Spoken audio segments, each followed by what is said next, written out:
Bom, então a gente está aqui no Núcleo de Formação de Professores com o Djalma Neri, e o Djalma ele já tem aí uma experiência de sala de aula, né, de alguns anos, e além disso ele fez a sociologia, fez o mestrado dele em ecologia, tem uma militância política nas redes sociais e fora das redes sociais também.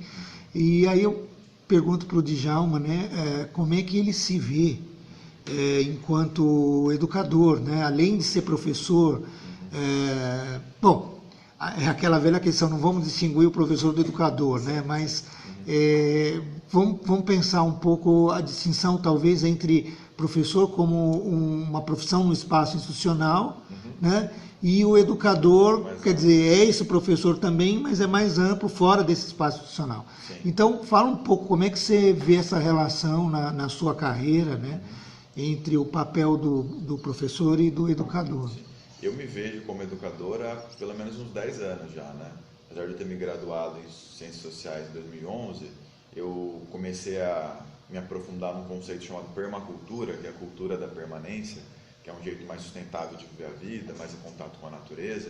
Em 2008, de lá para cá, me encantei pelo caráter prático desse estilo de vida, né? Desse modo de pensar que é a permacultura, porque as ciências sociais são uma área bastante teórica, assim, né? Eu encontrei na permacultura um jeito mais concreto de mudar as coisas, fazer a diferença e tal.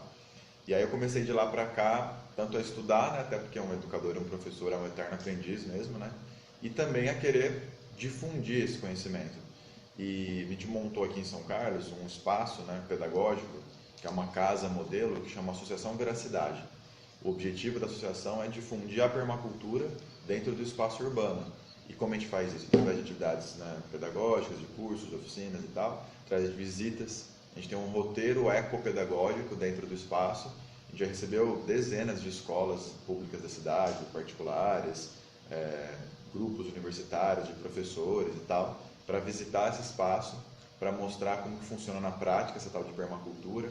Então, a nossa horta orgânica, compostagem, captação de água de chuva, mostrar que tudo isso é possível na prática e no espaço urbano.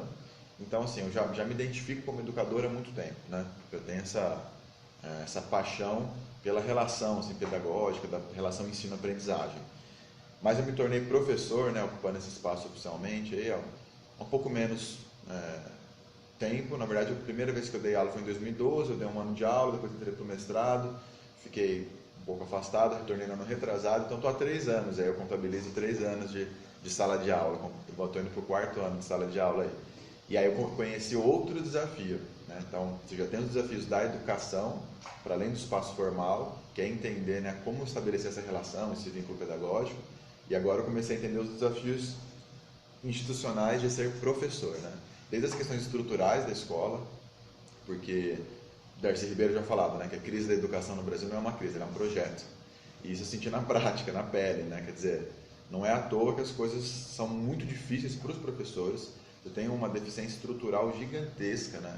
Que vai desde a questão da remuneração dos professores, que para mim é básica, né?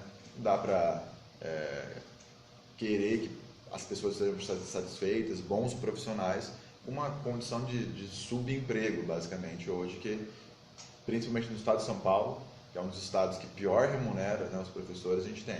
Além das questões estruturais das escolas, né, de infraestrutura mesmo, de materiais, etc., passando pelas questões pedagógicas, que hoje estão muito atrasadas, anacrônicas, né, que não dialogam com o conhecimento contemporâneo, com as novas tecnologias, tal. Enfim, aí eu descobri os desafios institucionais de ser um professor dentro da sala de aula e comecei a participar ativamente também dessa área, me sindicalizei a POSP, né, desde o princípio. Acho fundamental, né, todas as categorias, em especial os professores, se sindicalizarem, um fórum de organização da categoria, né. O APOSP é o maior sindicato da América Latina hoje, a gente tem quase 200 mil associados, é pouco perto do número de professores que nós temos no estado de São Paulo. Então, comecei a atuar também, né, nessa questão da disputa sindical, da categoria, da militância. Também sou militante partidário há 8 anos, né, sou filiado ao PSOL, e com todo o contexto que a gente está vivendo, né, de perseguição aos professores, essa aberração chamada escola sem partido, esses debates bizarros, né, de ideologia de gênero, enfim, que enxergam a escola como um território subversivo e o professor e a professora como indivíduos a serem combatidos, me estimulou a me aprofundar ainda mais nesse debate institucional de ser professor. E aí eu comecei a trabalhar bastante nas redes sociais e tenho inclusive feito uma campanha assim, né, mais silenciosa no tete-a-tete assim, com os meus colegas e tal, porque eu acredito que todo professor tem que ser um comunicador, né? Então, um educador, um comunicador, tanto pela linguagem contemporânea para conseguir dialogar com a juventude, como pelo alcance. Como numa sala de aula eu consigo falar com 30, 40 e poucos jovens numa manhã. Na internet, nas redes sociais, com um vídeo, com algumas horas de preparação, eu consigo falar com milhões de pessoas. Então, a possibilidade, o alcance é totalmente diferente, assim. E aí comecei, então, a trabalhar, né, nessa questão sindical, me entendendo como professor da rede pública de ensino, especialmente, faço questão, né, já tive convites para trabalhar na rede particular, mas é por uma questão ideológica, mesmo eu estou na rede pública, porque eu quero dialogar com esse setor da sociedade, e aí também na comunicação, para conseguir atingir mais gente. E agora eu estou com esse trabalho, assim, né, bem voltado para esse diálogo com os professores, né, então acho que é isso.